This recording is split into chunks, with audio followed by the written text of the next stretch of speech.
شہاب نے ایک جگہ پہ لکھا ہے، اس نے کہا یہ جہاں آج منگلا ڈیم ہے نا، یہاں پہلے میرپور شہر ہوتا تھا اصل۔ ایک جنگ میں جب یہ تباہ ہوا نا تو بڑا درد تھا شہر کے پرانے لوگوں میں کہ ہمارا شہر پھر سے آباد ہو جائے۔ کہتے ہیں میری ڈیوٹی تھی، ایک افسر میرے ساتھ اور تھا، جیپ میں جا رہے تھے، ایک بوڑھا آدمی اس کی بیوی ساتھ گدھے پہ 2 بوریاں رکھ کے گزر رہا ہے۔ ہمارا گاڑی قریب سے گزرنے لگی تو ہاتھ دے کے کہنے لگا، پتر بیت المال کدھر ہے جہاں مال جمع کراتے ہیں؟ حکومت کی وزارت خزانہ کا دفتر کہاں ہے؟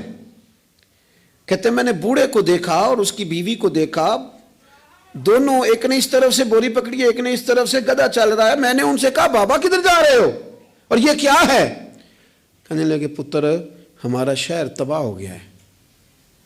تو میں نے اور میری بیوی نے کئی مہینے لگا کے ملبہ صاف کر کے چاندی اور سونا جمع کیا ہے، یہ 2 بوریوں میں بھرا ہے، پتر صحیح نظر بھی نہیں آتا، یہ پہنچانا ہے ذرا بیت المال میں تاکہ ہمارا شہر پھر سے بن جائے، حکومت کے خزانے میں پیسے آئیں، یہ بستیاں پھر سے آباد ہو جائیں، ہمارے بزرگوں کی، ہمارے بڑوں کی یہاں قبریں ہیں، یہ شہر بستا رہے، ہنستا رہے، لوگ یہاں آتے رہیں، کوئی ہماری قبروں پہ۔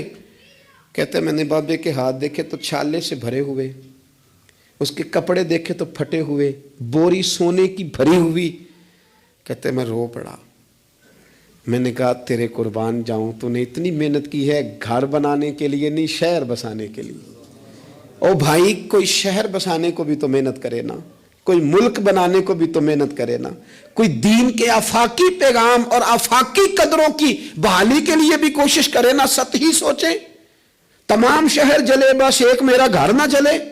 کوئی ایسا کام، کوئی ایسا معاملہ، کوئی ایسی چیز جو آفاقی ہو، جو بڑی ہو۔